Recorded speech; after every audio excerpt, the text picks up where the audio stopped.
Welcome, guys, to How the Frack We Got Here, a show that takes the news and events of the week and try to make sense out of it all. I'm your host, the most Will Buchanan, and on this show, we simply are all about the facts. There are plenty of news stations out there that simply want to do anything short but inform you. Here at How the Frack We Got Here, that's all we believe in. We go up to the left, we go up to the right, we go up to the middle of independence, we go up to all sides because there's more than one side of a story to everything. And you need to know it all in order to actually formulate your own opinion. And that's what we try to do here at How the Frack We Got Here. Thanks for listening, and hold on. It's going to be fun. All right, guys. Today's date, January the 18th, 2023, and this is How the Frack We Got Here. I'm your host, the most Will Buchanan on How the Frack We Got Here. On How the Frack We Got Here, we do take the events of the week and try to make sense of it all. Before we get started, guys, let you know that even though we are a news podcast, we do try to watch our language. However, there may be said sometimes words do fly. And also at the same time, guys, there may be things that might be shown that might be too intense for younger viewers. So viewer discretion is advised aside from that welcome. So how do we start off this wonderful midweek? Well, I guess in the world of the GOP and the Republicans, they believe in Me Too when it affects them because, of course, as we've already had reported so long ago, or it feels like so long ago last year, that Trump did get caught with his hand in the cookie jar with multiple classified documents that he himself thought he could declassify, but he couldn't because he thought he had powers of president, which he didn't, which he fought the FBI on because they asked for them, but he refused to give them back, which led to a search and seizure, which all GOP people are still calling a raid. It was not a raid. It was a legalized search and seizure that went through so many checks and balances that it's ridiculous. Now, with all that being said, however, unfortunately, there is a developing story that just seems to not end. Why? Because the GOP are saying, well, it happened to Joe. Why is he getting the same treatment? I wish I could make this up. President Biden publicly silent about the special counsel's investigation into his handling of classified material. How do you think that the classified documents got into your boxes? Ignoring reporters' questions for a fourth straight day, while privately expressing frustration with the growing backlash, according to three sources familiar with the matter. It comes as the White House revealed this weekend additional pages of classified documents were discovered inside the president's Delaware home. So far, the total number of classified records recovered is unclear, with about a dozen identified at Mr. Biden's private office, including, sources tell NBC News, at least one document marked top secret, followed by two batches discovered at the Wilmington residence, including inside the garage. None of those sites are approved to store sensitive government material.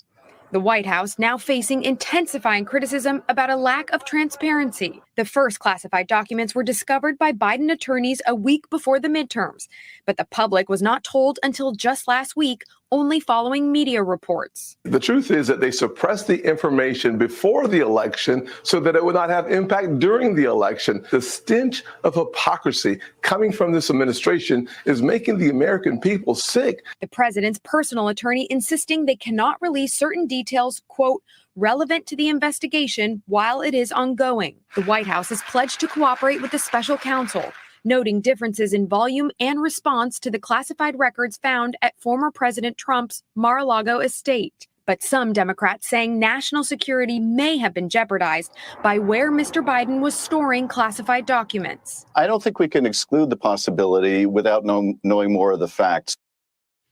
And Monica, now Republicans want to know who may have had access to the classified documents stored in the president's Delaware home. That's right, but the White House says those visitor logs simply do not exist. Secret Service does background checks on those who come and go, though they don't keep those records long term, a standard practice for presidents personally. Okay, so, how do we start this? Yes, President Biden has been found out that during his times as VP and at previous holdings in politics that he may have sensitive documents located at his residence. And the only people that are screaming national security, the only people that are screaming, how did this happen? The only people are screaming who had access to these documents? You notice these are GOP people, right? Yes, there are some Democrats that are saying, well, we don't know if national security has been jeopardized. I would say it like this. There's two different ways how this was handled. Trump could have gave them back to National Archives, the Office of National Archives, and it could have been done with. Biden is doing just that. But for a lot of people that don't know, all presidential documents, things of that nature, do go to National Archives. They go there for storage. They go there for security purposes, all the above. No president has ever taken anything of classified nature to their homes until now. That being said, if something is discovered or they do report it, then of course an investigation happens that is conducted by the Office of National Archives. Now, why are we saying this? Because they do these investigations on every president. Every president. Now, has there ever been politicized that maybe Clinton, maybe Bush 1 or Bush 2, or even President Obama may have had a few documents come through there? Hard to say, because it doesn't get reported. Now, why is this such a big thing? It's a big thing just because Republicans are just salivating at the mouth. They needed something to come back and sit there and say it, because they were ostentatiously silent when it came to Trump and his document issues. Very silent. Because you know what they did? They sat there and said, well, the FBI illegally raided. No, they did not. Trump, you never noticed that no GOP person has ever sat there and said, well, Trump can legally keep those documents. But yet when it came to Biden, oh, we have to know this, we have to know that. This is why I say the level of the GOP is beyond stupidity. Tim Scott, the only black person in the GOP, can't say that now because there is another one, but the very few minority within the GOP is the one sitting there saying, well, America's sick of all this document keeping. I said, okay, well, if he kept seeing, well, again, why don't we allow a process that's been going on for some time now, when presidencies change, to allow to do their investigation? It's not like it's not like with Trump, we're not going to worry about if he has nuclear launch codes, dirt on our allies or enemies, or that he would use them to sell them to the highest bidder and keep himself financed. Well, I guess it would be kind of hard to do since he's already a compromised president and pretty much half the Middle East owns his ass. But are we expecting the same out of Biden? And again, this fuels the GOP tinfoil hat community is what it does. Because they couldn't stop talking about Hunter Biden and his laptop. They couldn't stop talking about Benghazi. Ugh. They couldn't stop talking about things that really doesn't matter. And with this new House of Representatives that's controlled by the GOP, they will launch useless investigations instead of helping out the American public, as they said they would. But this is why I say this is the hypocrisy of it all. Just to really put this to bed, what's going to wind up happening is that there will be an investigation. There's already a special counsel that's already been assigned to this. They will look into it. They will simply say, well, was this a case of mistaken storage or whatnot? And of course, the information within those documents will be vetted. But at the same time, Biden isn't fighting the government on this. The current president isn't fighting anyone. His aides and the people under him are saying, oh, we found these, let's report it. It's not like they're sitting in a container on Mar-a-Lago, simply put, because the president wants to keep, because the former failure-in-chief wants to keep them. That's the big difference. And I'm going to be really honest about this. Unless you find something of detrimental, which again will be, if it is, will be found by those that are assigned and investigated. For the rest of us, right now, we're wondering about what you're going to do about this inflation, what you're going to do about the income gap in pay and things of that nature that actually really affect us. And of course, the debt ceiling that's going to probably get pushed back again because, well, we are built on with this. Unfortunately, this country is built on debt and capitalism. But hopefully, but again, I guess we'll need to move on because apparently the GOP will not. But speaking of the GOP, this was sickening as all get out. And I cannot stress this enough. But I guess I shouldn't be surprised since now the GOP is back in control of the House. Marjorie Taylor Greene and Paul Gosar got committee assignments. Yes, that C word she's a C. The reason why I say C word, because I can't say what I really want to call her, because it's the same person I call Candace Owens. They all fit that 4-letter C word that rhymes with punt. But anyway, Marjorie Taylor Greene and Paul Gosar, as you can see right there, the man, and how can I stress this ever so nicely? These two idiots. Keep in mind, Marjorie Taylor Greene, when she was first elected, that she went head to head with her fellow congressman, that she spouted conspiracy theories from a very favorable for the paranoia website called QAnon. And after all said and done, the Democrats and some Republicans voted to strip her of all committee assignments. As I've been saying since last year, Marjorie Taylor Greene is basically getting paid for doing nothing. Could you imagine you at your job that you don't have to do anything, you have no responsibilities, everything's government funded, and you get paid for it? Marjorie Taylor Greene is living embodiment of I'm just here so I don't get fined. Well, now she's on, and I wish I could make this up, guys. She has been placed on the House Homeland Security Committee, which, again, as you can see there, has jurisdiction over the border. A lot of y'all are going to be wondering, does that mean that she's going to go after current Homeland Security Secretary Alejandro Mayorkas? Forgive me if I mispronounce your last name. The answer is yes.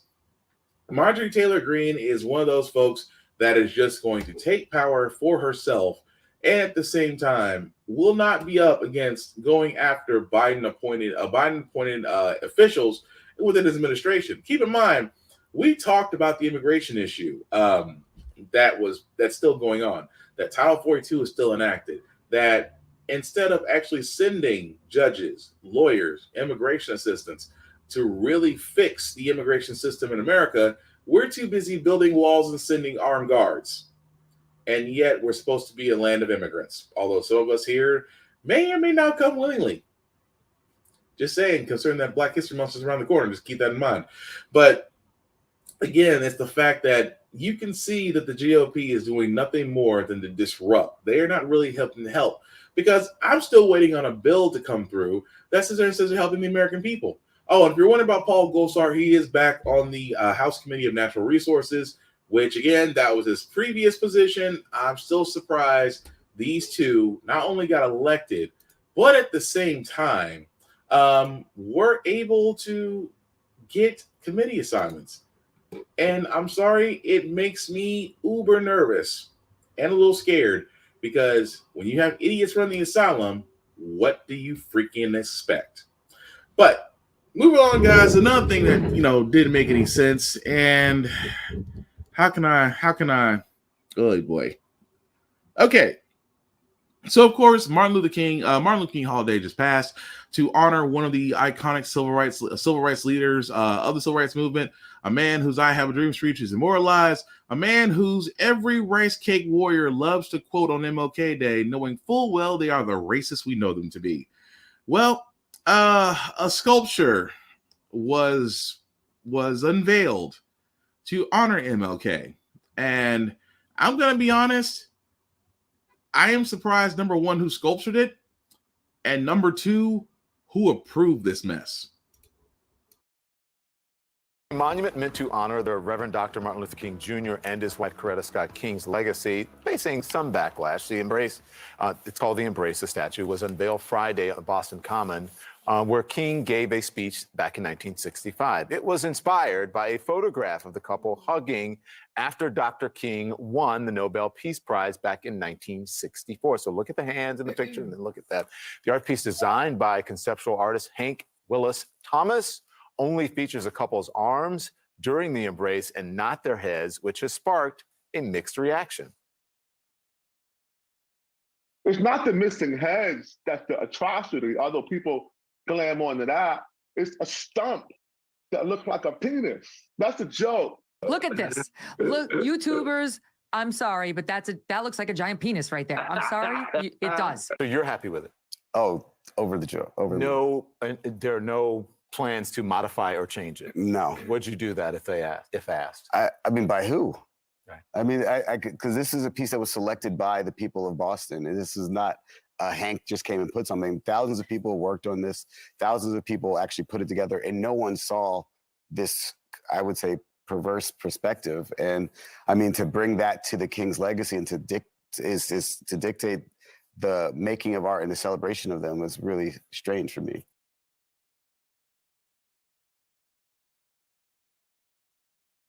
Okay, so let's unpack this here for a second, because my God. First off, he said many people in Boston helped on this. I'm not saying there's a lot of black people in Boston, but from my understanding, Boston is where you come for the Celtics and stay for the racism. And I guess I'm more shocked that number one, this got to pass. I mean, look, I'm all for artistic expression. I am all for designing however you choose to. I am all for designing to express yourself.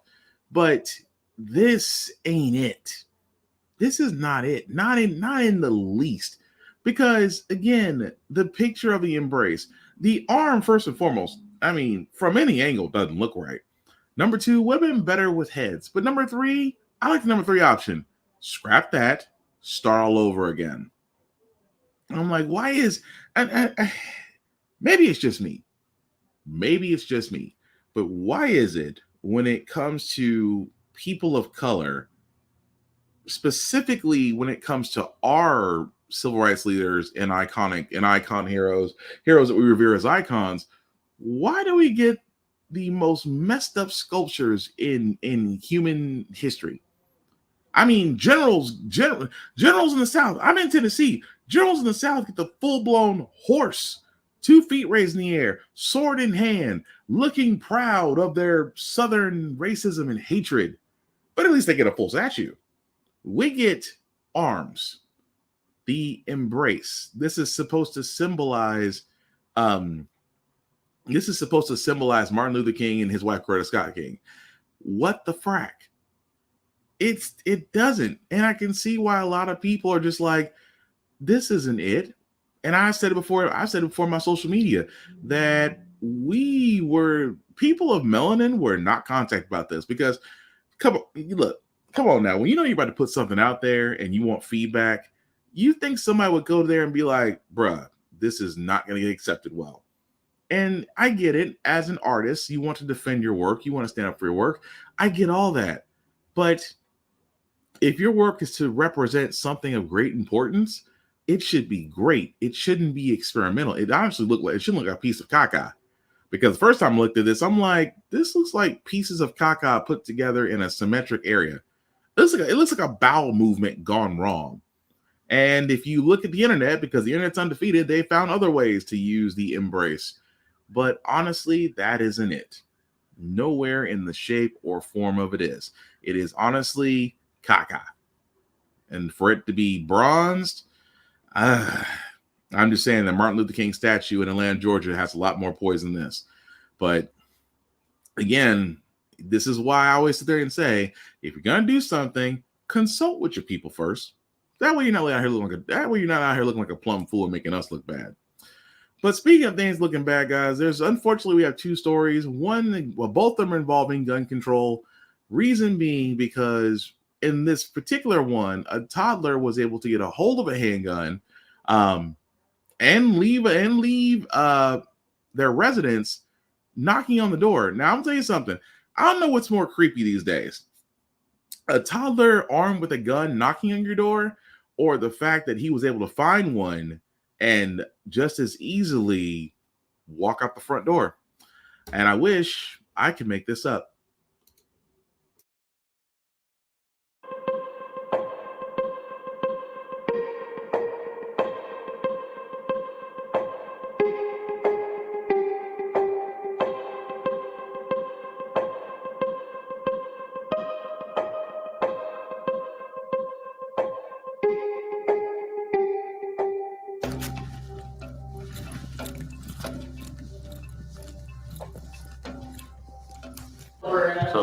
real gun, I assume, not just have a silver gold or a orange tip?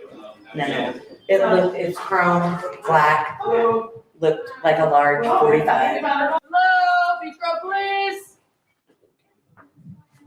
Well, we're here because the downstairs neighbor said they saw your son running around with something they thought was a silver handgun. No, not even like a toy one? Yeah.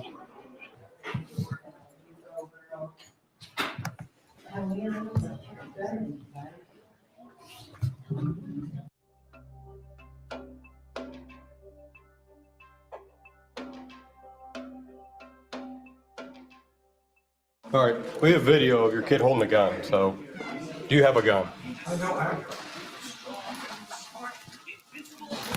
I have never brought a gun in this house. If there is, it's my cousin.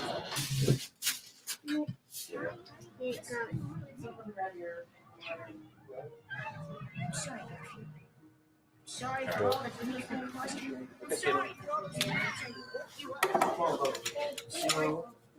Thank you.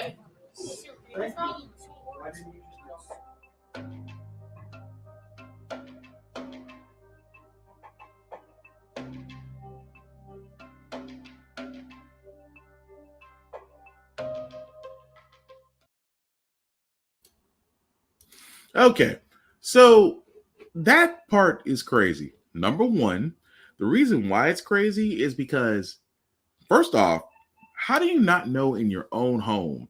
How do you not know in your own home that you don't have a firearm, or you know the location of one? That's the crazy part. Because again, I'm a firearms owner. In my mind, first off, security is paramount, location is paramount, risk mitigation is paramount. I mean, as a firearms owner and a plus that I'm around children, you always are thinking, keep it out of their reach, mitigate every way that they can get to it, and make it as safe as humanly possible. That should be every firearms owner's directives. But again, this man not only neglected the child because the child got out, the child did get out, but the child got out with a firearm. And then you can see the police questioning him and going, I didn't have a gun. Now my cousin may have one. The fact that you sat there and said my cousin may have one, you do know it's your house. If it's caught in your house, you're liable for it. That's what a lot of people don't understand. That's why you should be a little bit more careful about who you let in your house, because you also got to have questions about what they bring in your house. Because again, it's gonna fall on you. I mean, the fact that he only got child neglect. I mean, he kind of got off easy. I'm just saying, because that situation could have been way worse. And I do mean way worse. Even more so, the next situation, which again makes me wonder, are we doing enough for gun control? Especially with this case of a 14-year-old shooting an 11-year-old boy.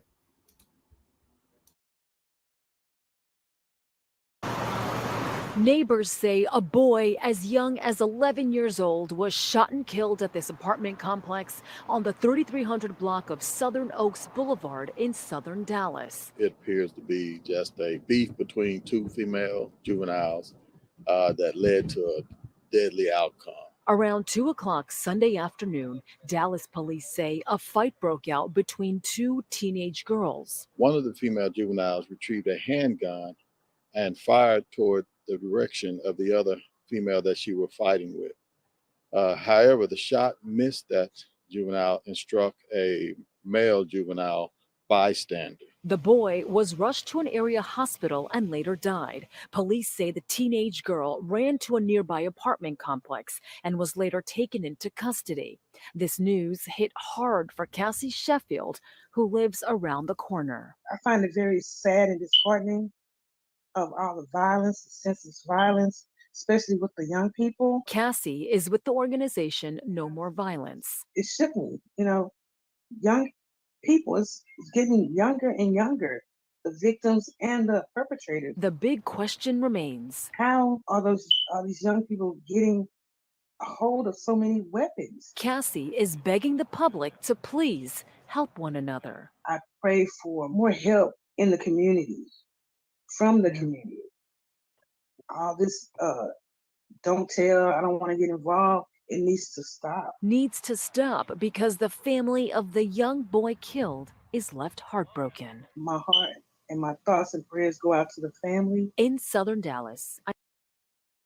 So again, it's like, now as tragic as it is, the first thing that people are going to be asking is, how was this 14-year-old able to get a hold of a firearm? Because I said before, a lot of people don't understand that there's a reason why we keep saying that gun laws need to change. There's a reason why we keep saying that.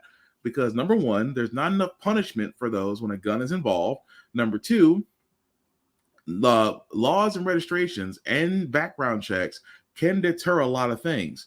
But also, the biggest thing out of these two stories that I want to point out is neglect. I mean, a toddler was able to get a hold of a loaded gun, which means that more than likely they saw this gun before and know where it is.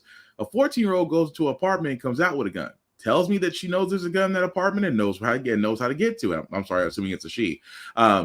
They know how to get to it. So again, two cases right there that of firearm safety was lacking. But at the same time, in one case, a life was lost. In another case, it could have been way worse. But at the same time, the neglect and the actions it needs to resuscitate some type of response where gun owners will be a little bit more careful about their ownership. Not to say that every gun owner won't do that. A lot of gun owners out there are very militant about making sure that the ammo and the firearms are put out of children's reaches. You guys are not the ones I'm talking about. It's the ones where if your child is able to find the handgun loaded, whether you have one in the chamber or not, if a child can get a hold of it, that tells me that you really need to be put to the extent of the law as an example to be made out of. But just saying, I can keep on going on the fact that gun laws need to change in America, because the guns that are actually causing damage are no longer the legal guns. They're the legal guns that people purchase, but seem to forget that training goes along with them, or actually should be required to go along with them, in my opinion. But moving right along, guys, just to go back in the GOP for a second. Imagine you were running for the GOP and you lost, and you decided, instead of going off into that good night back to whatever hole you came out of, you decide that you're going to go confront your Democratic opposites, even more so that you might even threaten violence. And I wish this part I could make up, but unfortunately, it's very true. Details tonight on an escalation of extremism, with NBC News learning the alleged ringleader of a plot to shoot at Democratic officials confronted some of them weeks before, tracking them down in person after losing a state election. He was pretty aggressive.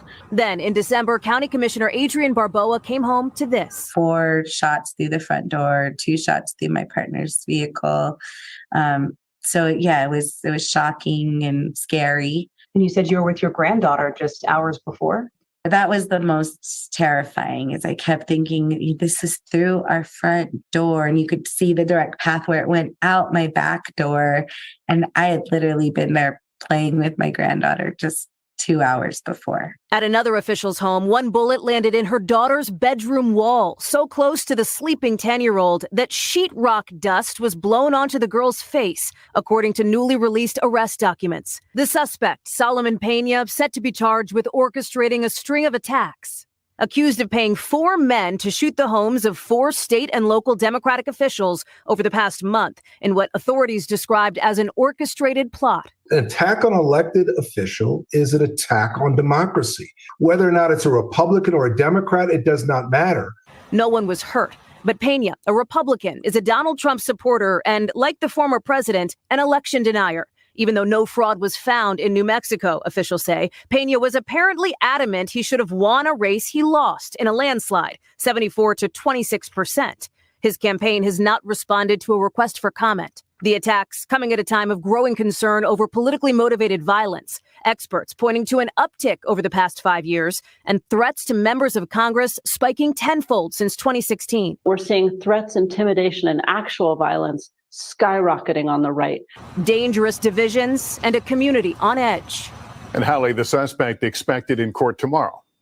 Yeah, Lester, for his first court appearance in this case, expected to face multiple charges, including conspiracy. The district attorney is also not ruling out the possibility of a more serious charge of attempted murder, just given the nature of these shootings. But you know what they're not saying, guys? You know what they're really not saying that I wish they would say? Terrorist. Terrorism. You know what kills me? Why is it that the same thing can happen overseas? It's terrorism. The same thing that happens here in the States, terrorism's not even mentioned. Here's my thing. You lost an election. Then you decided to go on this hit list of taking out your Democratic opposites. You didn't talk, you wanted to kill them. And not just one person. Even more so that some actions did cause shots to be fired. I'm sorry, that is terrorism. When you decide to go after a group of people for anything but the fact that, again, you were a Trump supporter, which is, again, I think there's a pattern with these Trump supporters that keep telling y'all. You were a Trump supporter, an election denier, and you swore up and down that you thought you won your own election, even though you did not. Who does that remind you of? And even more so, when you lost, you decide that you're going to take action because you didn't like the outcome. Who does that remind you of? Again, the homegrown terrorists are increasing. And the only way that they're going to get dealt with is that we need to actually use the word that describes them best: domestic terrorism. Even more so, they should be treated like terrorists, not treated like a person who is misunderstood or disgruntled, or as the GOP love to say, well, this is just letting you know how crucial mental health is. Yes, when it comes to one of your own, but to anybody else, they're just bad apples. Again, well, what is it? My thing is, what is it going to take for someone to finally say, yes, we need to treat this as domestic terrorism? That's what I want to know. But speaking of things I would like to know, of course, switching this back to inflation, as we know, everything's gone up with your paycheck.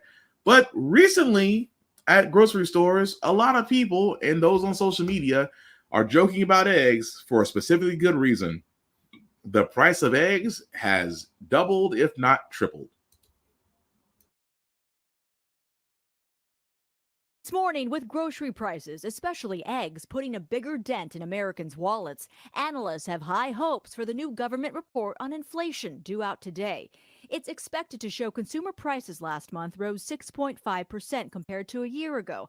That's encouraging when compared to the 7.1% increase in November, but not nearly enough relief for most shoppers. It's just too much. It's too much.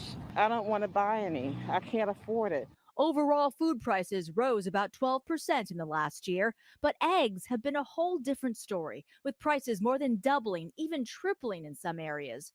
Shoppers at one store in New York reporting a carton of eggs now costs more than $11. Restaurants say they can't keep up. We used to get a case for about $27, and now we're getting them for about $150. It's not just inflation. The worst bird flu outbreak in years has taken a toll on the industry, coupled with high demand during the recent holiday baking season, leading to shortages in some areas.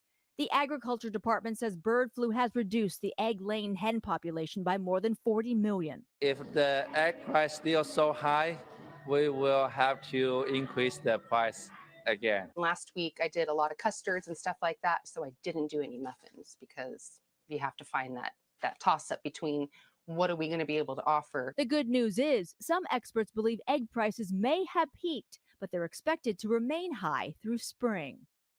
As for the inflation report due out today, if the news isn't good, expect the Federal Reserve to raise interest rates yet again.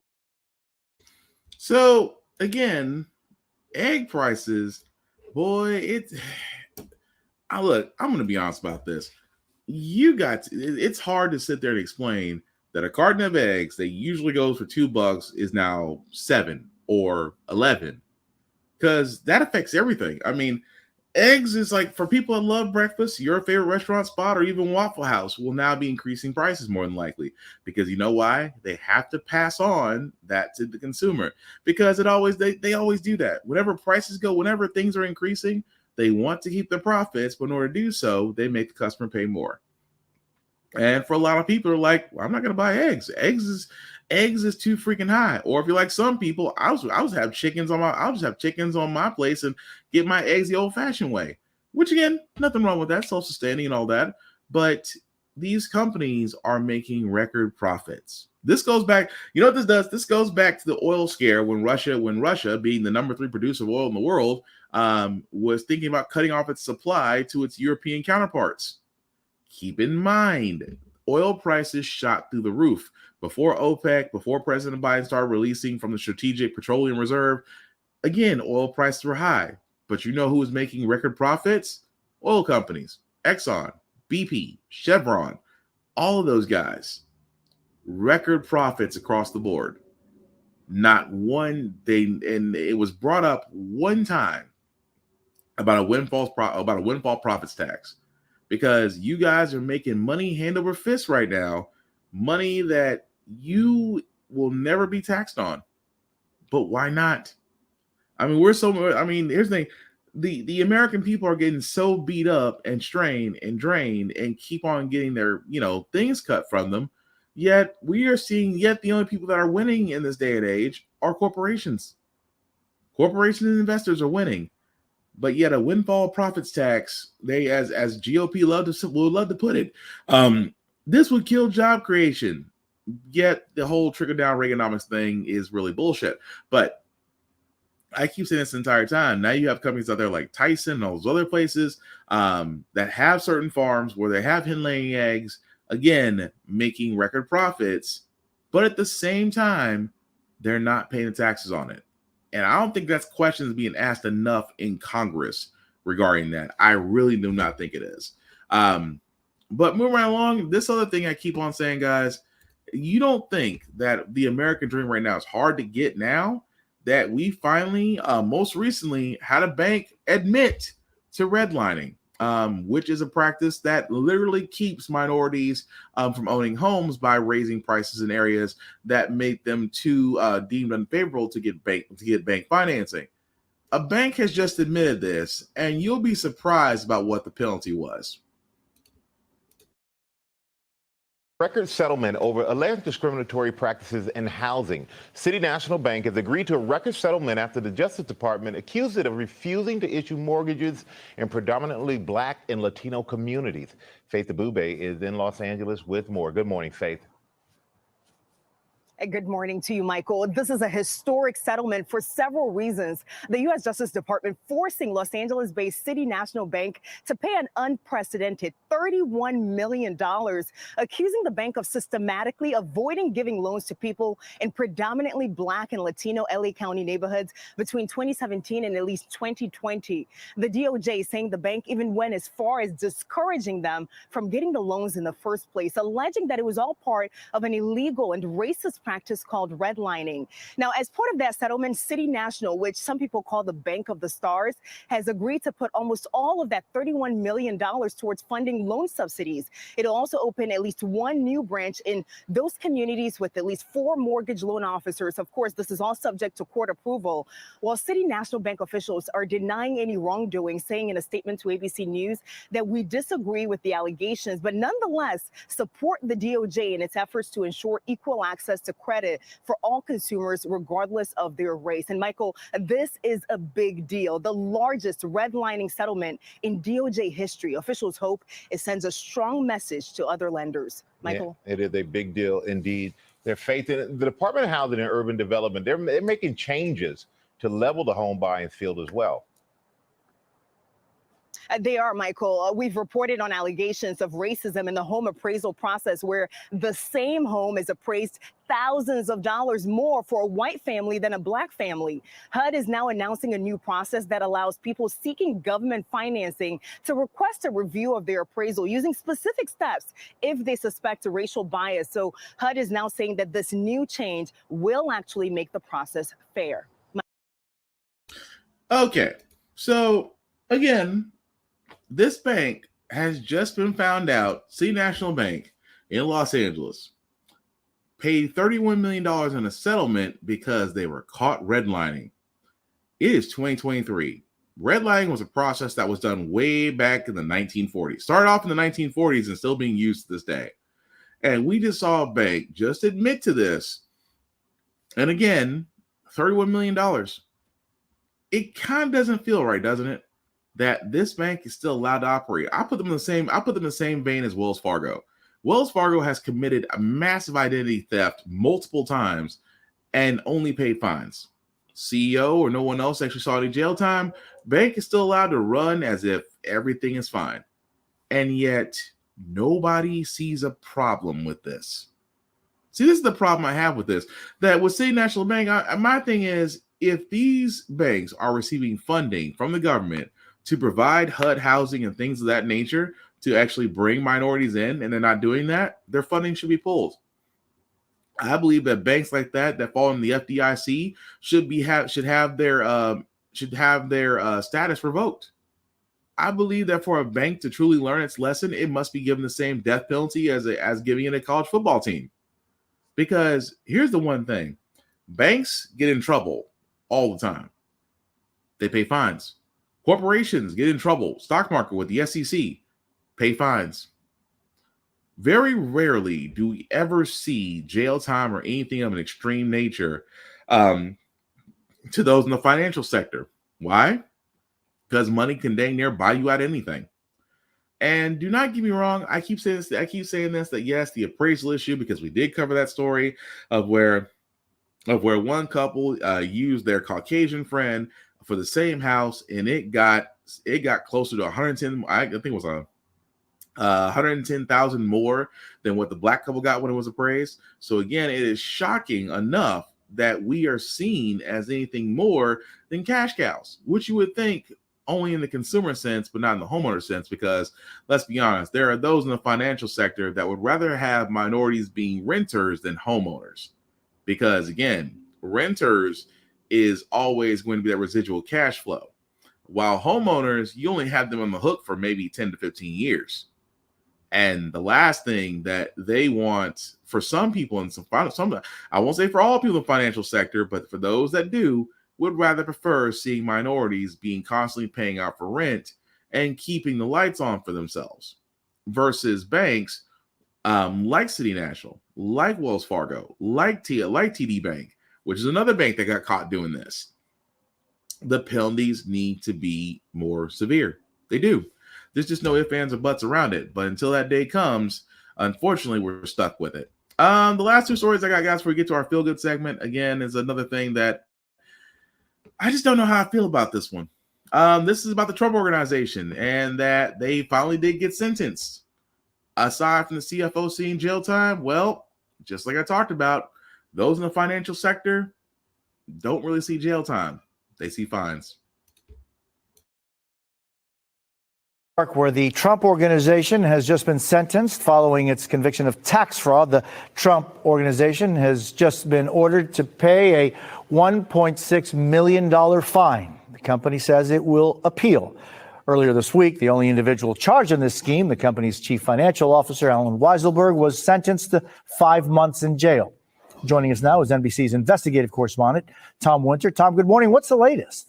Good morning, Jose. $1,610,000 to be precise, the maximum fine that could have been imposed on the Trump Organization and the Trump Payroll Corporation for their now no longer alleged, but in fact convicted crimes, all centering around Alan Weisselberg, as you suggested, and as you said, now serving time at Rikers Island here in New York City for an effort to effectively pay a less amount of money on their payroll taxes, on their what they would have to put forward as far as Medicare taxes that come out of the paychecks, in this effort to give Weisselberg the luxury apartment, the luxury cars, pay for tuition for his grandkids, all in an effort to really make Alan Weisselberg's life easier to commute to and fro the Trump Corporation and to act as its CFO. You see him there rather between the former president and his son Eric. So that's what this means as far as today, imminently for the Trump Corporation. I think now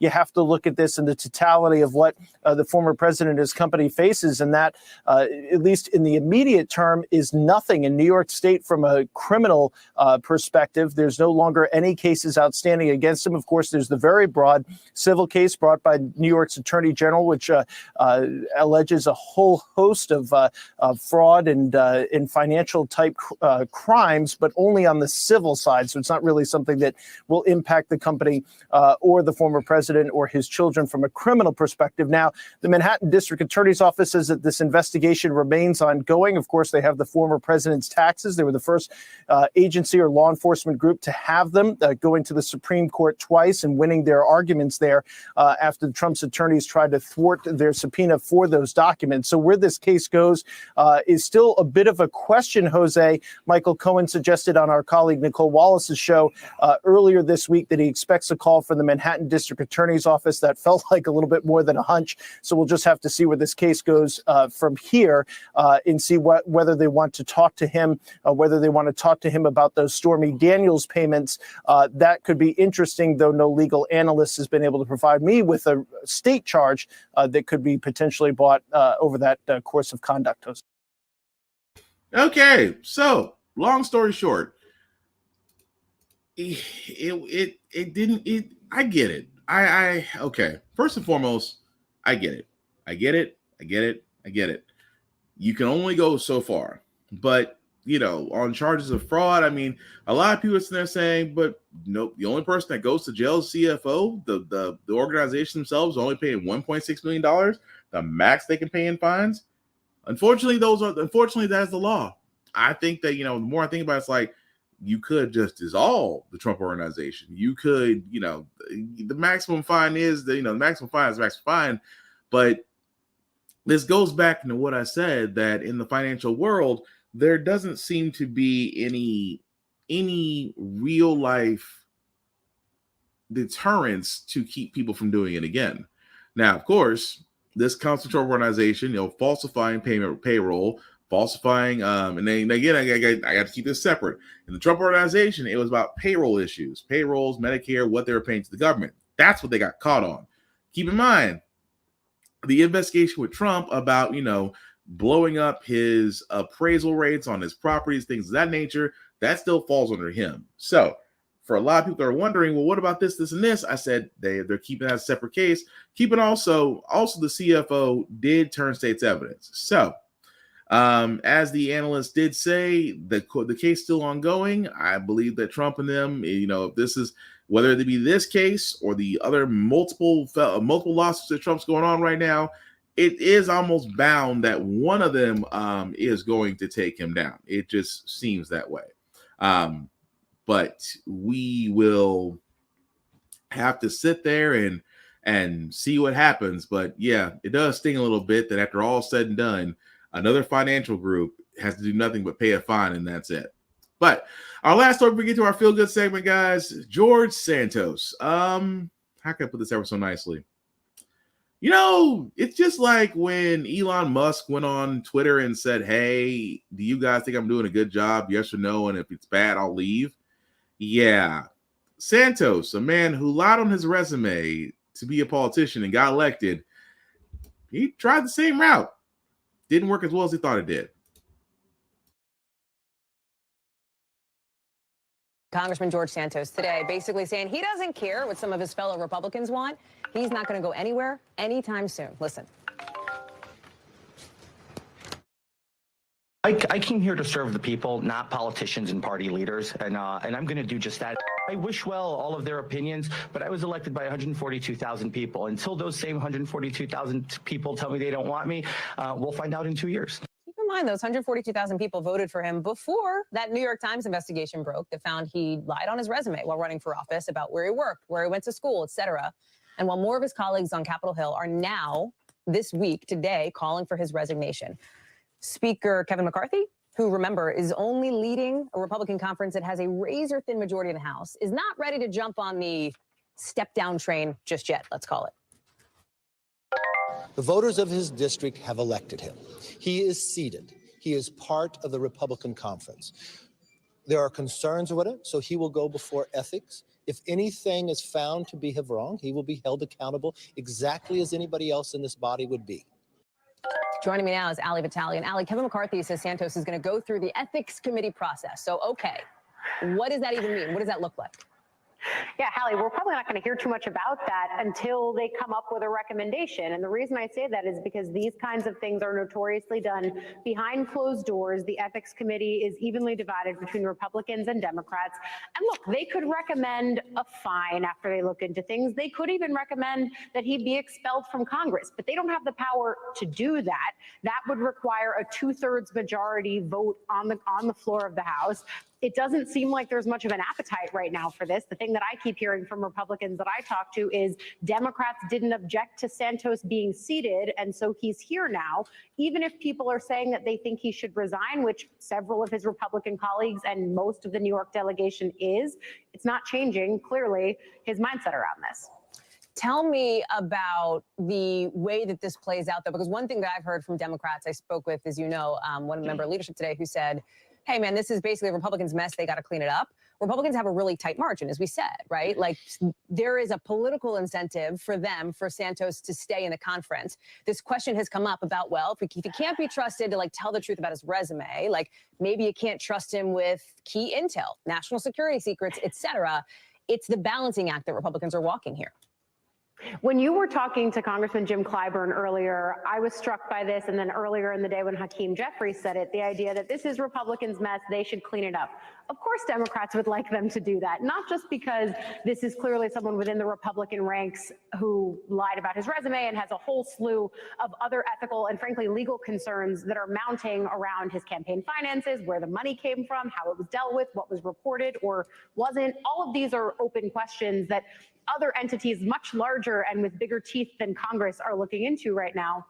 But the political concerns are critical here. I mean, you talk about the fact that the Republican majority is so slim already. That numbers game that we were watching McCarthy play all last week in order to become speaker, that's the numbers game he's going to be playing over the course of the next 2 years in trying to get anything done. You look at the map and the demographics on the ground in New York, in this Long Island area of the state, this is a place that demographically tilts more blue based on the way that things were in 2020. It was a pro-Biden area of the map. That's going to be something that factors in here as well, because if this were to go and it's just an open seat, a total free-for-all, those dynamics of the demographics, plus the fact that it would be viewed in many ways as a referendum on Santos, and clearly we've had our reporters on the ground there, voters on the ground are not too fond of him. Democrats have a lot of reason to feel confident about how they would do there. I mean, you got to imagine, Hallie, the millions of dollars that would get poured into this part of New York. All of us would be camped out there covering it. It's not something that Republican leaders want to leave to chance. And that's probably another reason why they're not banging down the door saying, yeah, he should resign. We're with the state party. Ali Vitale, live for us there on Capitol Hill. It's okay. So to sum this all up, George Santos, again, I keep saying this all the time. If people like George Santos can literally and figuratively lie their way to a political office seat, then every job going forward should not require any experience. Just throwing that out there. But yes, I love the fact that he said, well, 142,000 people voted for me, and if they say they don't want me here, then I'll leave in 2 years.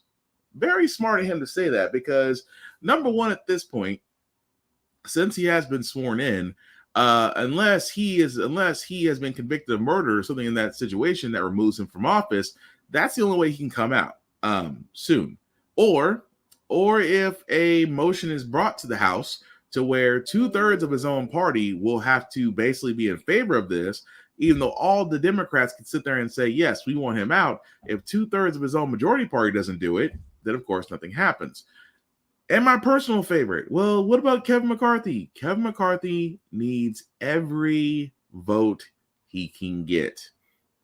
Keep in mind, this is the same man This is the same man that ran for House Speaker in a record 15 times. He is the only man in history that has ran for House Speaker more than 9 times. He is alone at 15. And you got to remember, for 14 times, members of his own party wouldn't vote for him, 20 of them to be exact. But one by one, they finally came forward and affirmed this man to be Speaker of the House. And now you're telling him that one of the people that voted for him is not legit. Do you think for 1 second that this man's going to sit there and be like, no, you're exactly right. We need to get rid of him. Get rid of his power?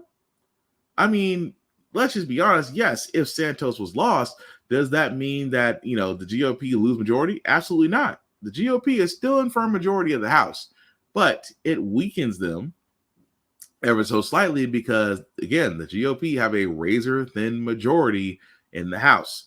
Democrats still have the Senate and the presidency, but don't expect Republicans to cut their own heads off regardless of how the person got there, because, again, they need all the help they can get. So not really surprised by that. It's funny how they sit there and say, well, he's going to be meeting with the ethics committee and we'll go from there. He was just found lying on his resume.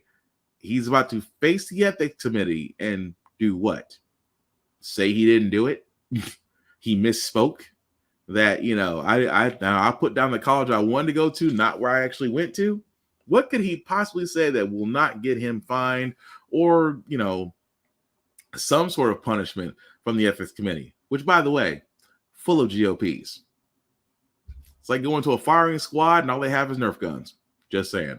But we're going to go ahead and move on, guys, to our feel-good segment, because usually how the Frack got here, we usually cover a lot of things that are doom and gloom, sometimes make use of faith and humanity. But hey, it's Wednesday, hump day. We're going to get you to Friday, which is Thursday, and we hopefully will put you on some good vibrations with this story about history in the making, where HBCU Fisk University has its own gymnastics team. I have got to pronounce words better. Actually competing in an NCAA tournament. And yes, it is a beautiful thing.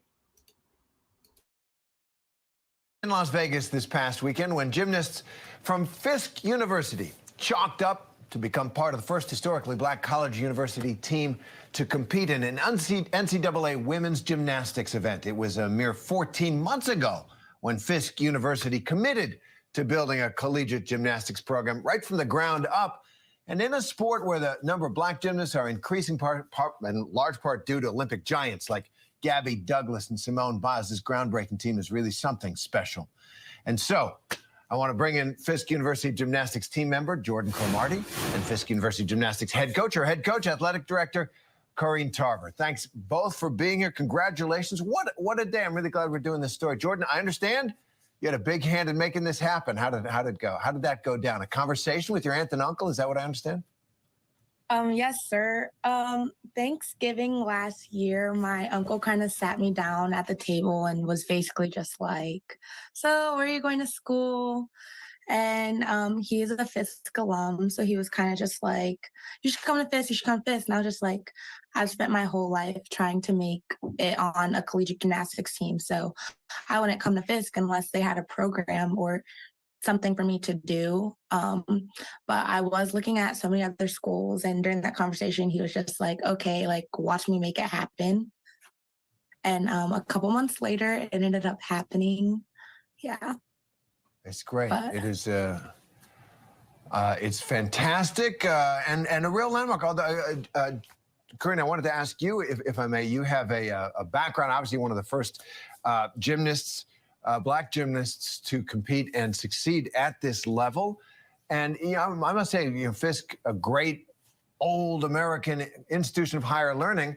I'm surprised it took till now.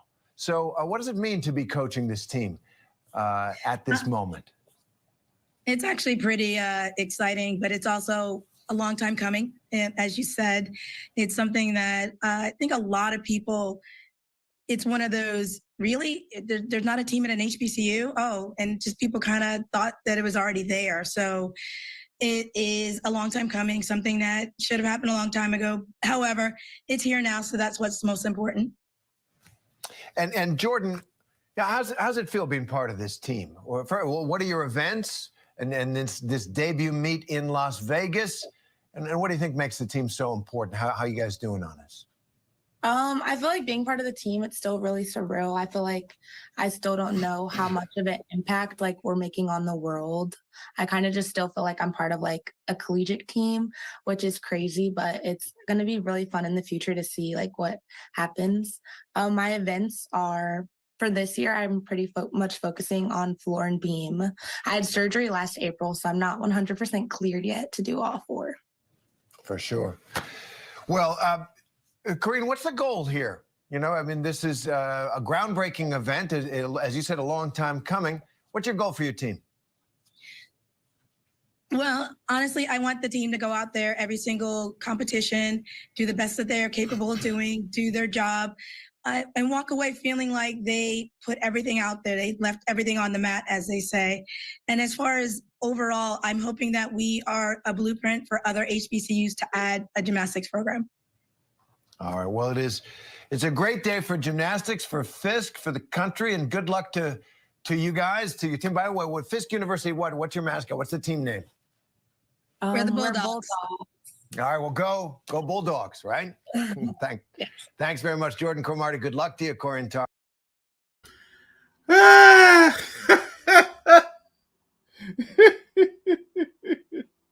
I'm sorry. Look, you can tell when the anchor person has never heard of Fisk University. I have not seen that much stumbling and that much trying to find words since 3-6 Mafia won the Oscar for Hustle and Flow. Great day for Black people in that sense. If you ever get a chance, go on YouTube and watch it. All jokes aside, though, it is groundbreaking to actually see Fisk University have their own gymnastics team and compete in the NCAA. I keep saying this all the time. Gymnastics is a sport that Black people can dominate. I'm not just talking about women, boys too. I always sit there and said, until we get past the stigma of gymnastics, oh, well, you don't want to be seen as this, and this. Do you understand that there are some powerful dudes that do gymnastics? Look, for you to be able to do flips and hangs and the clothes and the rings, you got guys who arm strength. I'm trying to get in shape, but you got guys there whose core, leg, and arm strength is ridiculous. Balance beam, forget about it. I mean, the thing about that's my wish one day. My wish one day for men's gymnastics, I would love to see Black guys go in there and dominate. Because let's be honest, we do that in almost every sport. And you don't think we're not going to do that in NASCAR? We're coming for that mess too. But again, I just want to give that, like I said, I just love to see us branching out more into other areas besides football and basketball, because we honestly, truly could do so much more. And again, I just think that's a beautiful thing. I really do. But it's just funny as hell to watch an anchor person stumble. Well, what mascot are you guys? How did you not do any background before you started talking to these people? And them's the breaks, I guess, but congratulations, Fisk. But anyway, that's going to do it for our podcast, guys. I do thank you all for watching, for liking, for letting people know this is live. I certainly appreciate that. Before I do get out of here, do some shameless plugging as usual. I wanted to shout out my boy First Vaughn, BigBZA on all socials. You can definitely check him out here, as well as TikTok, as he usually does his What is Big BZ Thinking, along with his beats. Beats are for sale, but definitely check him out, BigBZA on all socials. Also, I have got to be better. I have so many people start shouting out now that's not even funny. Shout out to guys at Blurred's Eye View. You can check them out on YouTube and on Facebook at Roomful of Blurreds, at Mayhem Media, also on YouTube and Facebook. Check them guys out as well. I promise I'll have a better graphic to have everything on there, so it's a lot easier for me to get through there. Of course, for myself, you can find me on all socials, BlackVice447. I usually post everything that I watch, read, or play, even do gym stuff, because sometimes I do a couple push-ups. At the same time, guys, I cannot stress this enough. My one wish is to inform and educate. Inform, of course, because this is what this podcast is about, but also at the same time, unity. It's like we could pull together and really unify and come together and just do more in 2023. That's my wish, honestly. Oh, before I almost forgot this. The link that you see at the bottom, let me make that just a wee bit bigger for you guys to see. If you copy and paste that link into your browser, it'll take you to the link tree that has the YouTube and Facebook groups for all of my podcasts, How the Frack Got Here, Get Bit Podcast, and of course, the Off Limits Podcast. Definitely check them out on YouTube and Facebook. Like and share, let people know about it. Let me know what you think about it, because I'm trying to make these three things great at the same time. Want to know what you guys think, because I mean, this is fun therapy for me, but I want it to be, depending on which podcast you want, at least entertaining for you. Now, that also being said, guys, again, COVID, RSV, its variants, it's rough out there right now. And there are going to be some places that require a mask. I highly recommend just to keep one on you, especially if you're going to be traveling, you're going to be in high traffic areas. Please wear a mask when you travel. If you feel sick, please stay home. If it does get worse, please go to your local emergency room, because we are still in a pandemic. COVID may not get mentioned that much as it used to, but it's still out there. And, you know, instead of us living with it, we can get past it as we've gotten past every other pandemic. It's just that everybody has to do their part. That's the big thing. So protect yourself. You can protect others. That's all I'm saying. The absolute last thing that I have to say about How the Frack Got Here, it's all about staying informed. We are not trying to reinvent the wheel. We are simply giving you all the information allowed you to make up your own mind, but we do provide a logical perspective that goes along with it.